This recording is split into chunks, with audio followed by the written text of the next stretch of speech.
महाकुंभ का पौराणिक रहस्य और कथा। श्री शिवाय नमस्तुभ्यं। जय श्री कृष्णा। राधे राधे। आप सभी पर माता रानी की कृपा सदैव बनी रहे। जैसा कि आप सभी जानते हैं कि कुंभ मेला भारतीय संस्कृति और अध्यात्म का सबसे बड़ा उत्सव है। यह केवल धार्मिक आयोजन नहीं बल्कि एक ऐसा पर्व है जिसमें लाखों लोग अपनी आस्था और विश्वास के साथ भाग लेते हैं। कुंभ मेले का आयोजन हर 12 वर्षों में 4 पवित्र स्थान प्रयागराज, हरिद्वार, उज्जैन और नासिक पर होता है। इन स्थानों को पवित्र इसलिए माना जाता है क्योंकि यहाँ समुद्र मंथन से प्राप्त अमृत की बूंद गिरी थी। कुंभ मेले की कथा का संबंध समुद्र मंथन से है, तो आइए जानते हैं क्या है कुंभ मेले का पौराणिक रहस्य।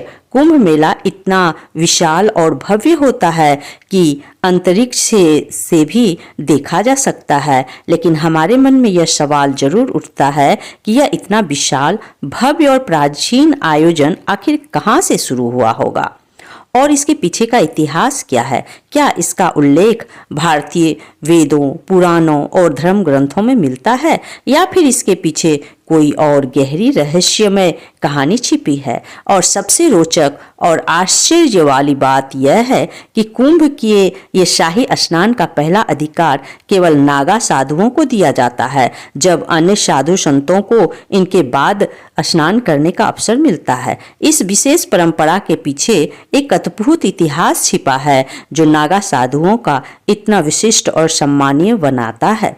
इस बार कुंभ का आयोजन प्रयागराज के त्रिवेणी संगम पर हुआ है, जहां गंगा, जमुना और सरस्वती नदियों का संगम माना जाता है। लेकिन यहाँ केवल गंगा और जमुना ही दिखाई देती है। आखिर सरस्वती नदी क्यों नहीं दिखाई देती? तो क्या कलयुग में सरस्वती नदी अदृश्य हो गई है? यह केवल एक धार्मिक मान्यता है या इसके पीछे कोई गहरा धार्मिक रहस्य या वैज्ञानिक रहस्य छिपा हुआ है? और प्रयागराज में स्थित अक्षय वट, जिसे अमर वृक्ष माना जाता है, जो सृष्टि के विकास और प्रलय का साक्षी रहा है, इसके पीछे का इतिहास और महत्व क्या है?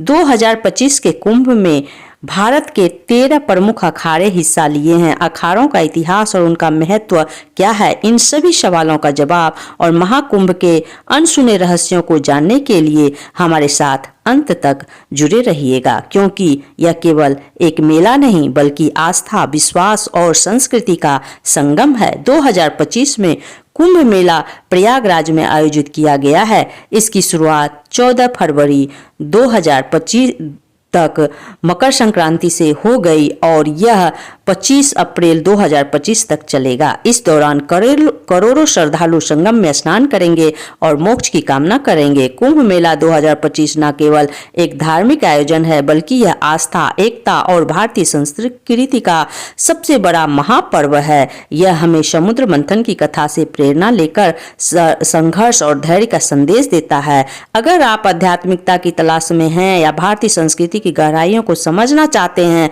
तो कुंभ मेला 2025 में भाग लेकर एक अद्भुत अनुभव होगा। प्राचीन ग्रंथों में कुंभ मेले का स्पष्ट उल्लेख नहीं मिलता है, फिर भी इसे भारत का सबसे बड़ा तीर्थ माना जाता है। यही नहीं, इसे यूनेस्को ने मानव की सांस्कृतिक विरासत की सूची में भी शामिल किया है, जो इसकी ऐतिहासिक और सांस्कृतिक महत्व को दर्शाता है। कुंभ संस्कृत का ऐसा शब्द है जिसका अर्थ होता है कलश का घड़ा। लेकिन अब सवाल यह उठता है कि अगर कुंभ केवल पानी का घड़ा है तो वह इतना बड़ा और विश्व विख्यात त्योहार कैसे बन गया?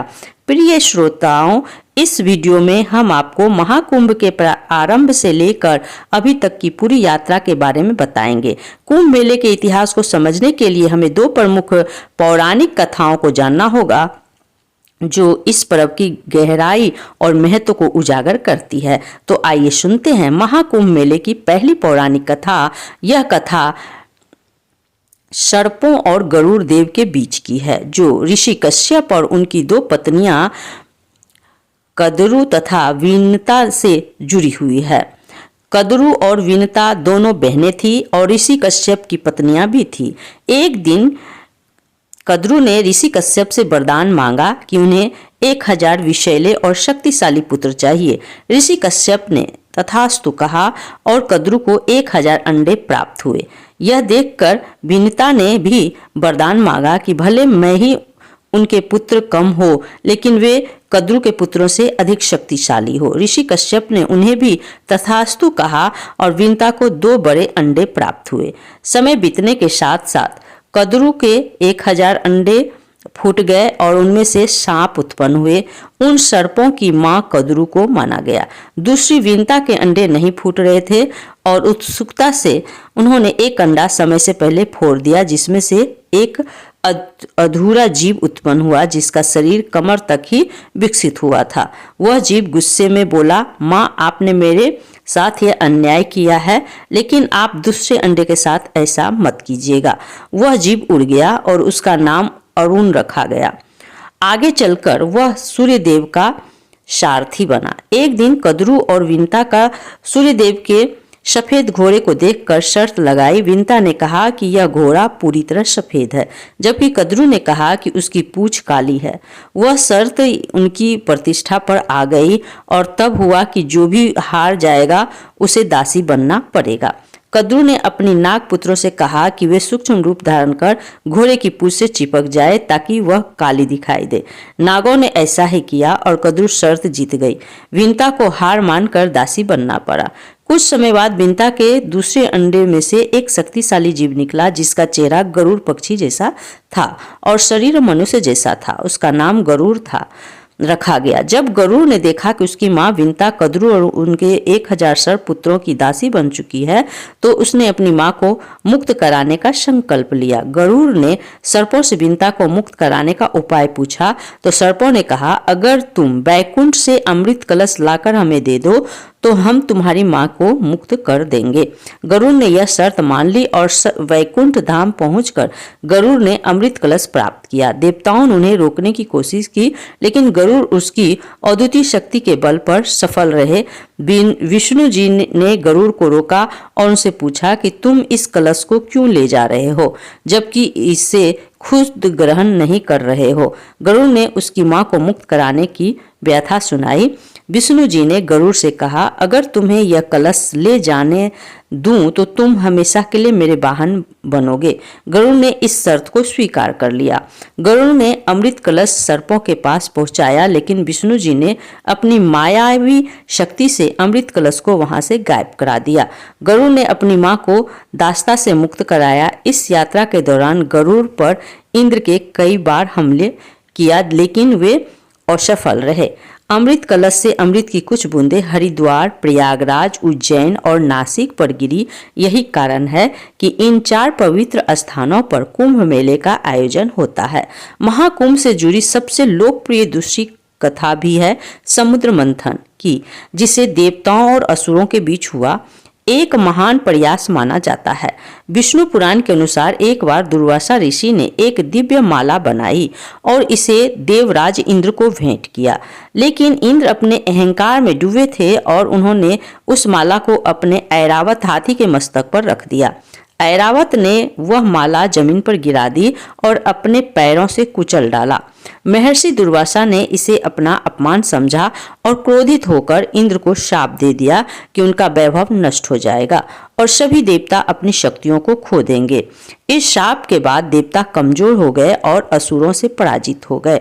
अपने वैभव और शक्तियों को पुनः प्राप्त करने के लिए ब्रह्मा जी ने देवताओं को सुझाव दिया कि वे असुरों के साथ मिलकर समुद्र मंथन करें। इस मंथन से अमृत निकलेगा जिसे ग्रहण कर वे अमर हो जाएंगे। यह बात जब देवताओं ने असुरों के राजा बलि को बताई तो वे भी समुद्र मंथन के लिए तैयार हो गए। वासुकी नाग की नेति बनाई गई और मंदराचल पर्वत की सहायता से सावन के महीने में समुद्र मंथन किया गया। अमृत का कुंभ यानी कलश मिलते ही असुरों और देवताओं में युद्ध हो गया। वामन पुराण के अनुसार आचार्य बृहस्पति ने इंद्र के पुत्र जयंत को संकेत दिया कि वह अमृत कुंभ लेकर भाग जाए। दैत्य अमृत कुंभ के लिए उनका पीछा 12 दिन करते रहे, जो कि 12 वर्षों के बराबर था, क्योंकि उस समय पृथ्वी का 1 वर्ष देवताओं के 1 दिन के बराबर था। युद्ध के समय अमृत कुंभ से त्रिलोक के 12 स्थानों पर अमृत की बूंदें गिरी। इसमें से 8 स्थान देवलोक और 4 स्थान पृथ्वीलोक पर स्थित है। हरिद्वार, प्रयागराज और उज्जैन और नासिक यही वह पवित्र स्थान है जहां अमृत की बूंदों के कारण कुंभ मेले का आयोजन शुरू हुआ। लेकिन कहानी का सबसे महत्वपूर्ण हिस्सा, जिसे जानना आपके लिए बेहद जरूरी है, वो अभी बाकी है। श्रीमद् भागवत पुराण के अनुसार कुंभ का जो विवरण है, इसके अनुसार सागर से समुद्र मंथन में 14 रत्न निकले थे, जिसमें सबसे पहले हलाहल या कालकूट विष निकला था। इस विष की ज्वाला इतनी तीव्र थी कि सभी देवता और दानव इसे जलने लगे थे। तब भगवान शिव ने देवता, दानव और समस्त सृष्टि की रक्षा के लिए विष को खुद पी लिया था।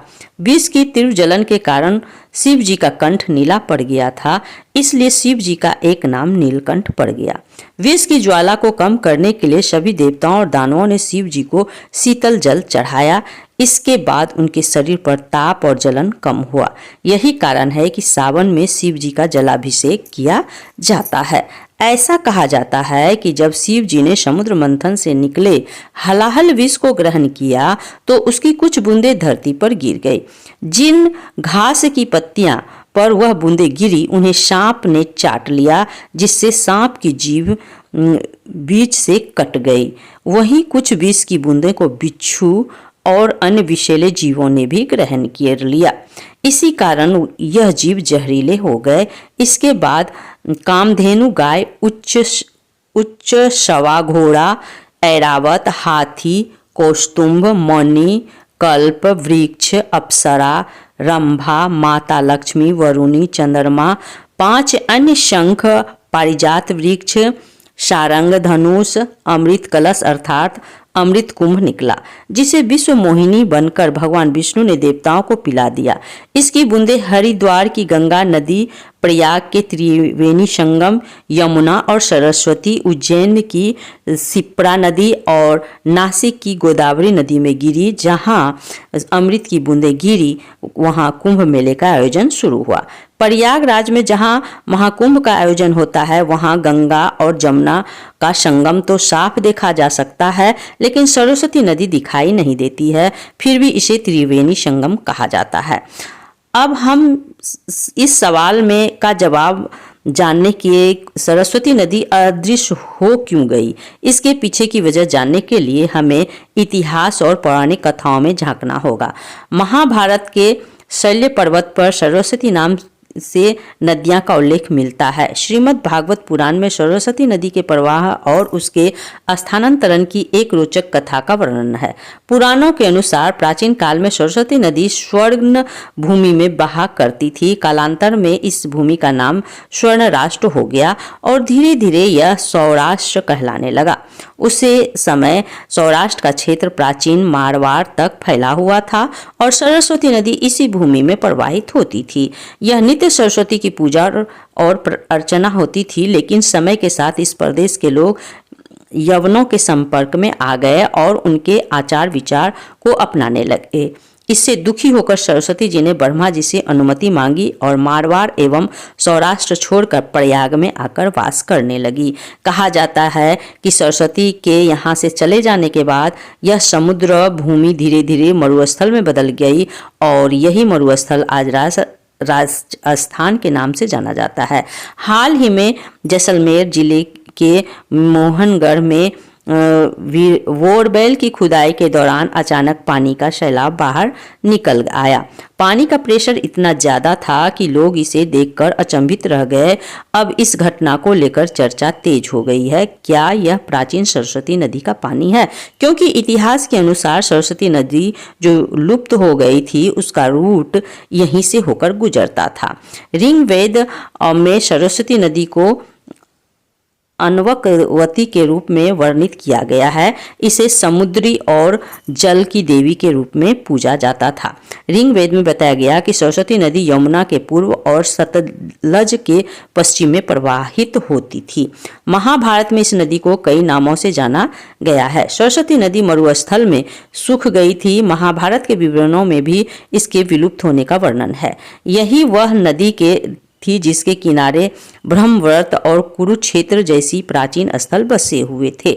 महाभारत में यह भी उल्लेख मिलता है कि बलराम ने द्वारका से मथुरा तक की यात्रा सरस्वती नदी के माध्यम से ही की थी। इसके अलावा यादवों के पार्थिव अवशेषों को इसी नदी में प्रवाहित किया गया था। इस सब से यह स्पष्ट होता है कि सरस्वती एक विशाल और महत्वपूर्ण नदी थी, जो न केवल धार्मिक और सांस्कृतिक महत्व रखती थी बल्कि यातायात और परिवहन के लिए भी उपयोगी थी। वैदिक काल में एक और नदी का उल्लेख मिलता है जिसे दृश्यदुति कहा जाता था। यह सरस्वती नदी की सहायक नदी थी और हरियाणा से होकर बहती थी। समय के साथ जब भीषण भूकंप आए और हरियाणा तथा राजस्थान की धरती के नीचे से पहाड़ ऊपर उठे तो नदियों का बहाव बदल गया और दृश्यदुति नदी ने अपनी दिशा बदल ली। आज इसे यमुना नदी के नाम से जाना जाता है। यह सरस्वती नदी के साथ मिलकर बहने लगी और इसी कारण प्रयागराज में 3 नदियों के संगम से त्रिवेणी संगम कहा जाता है।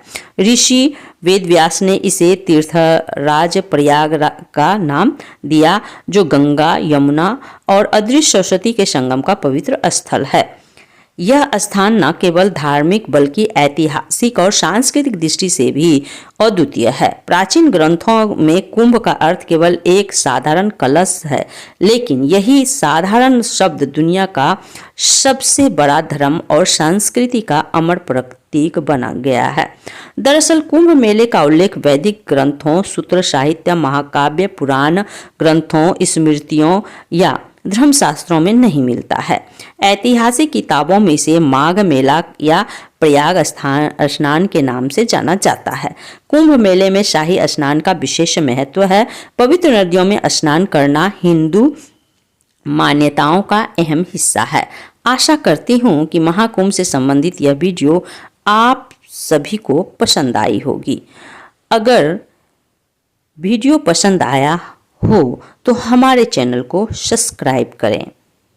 मिलते हैं अगली वीडियो में, तब तक के लिए जय श्री कृष्णा, राधे राधे।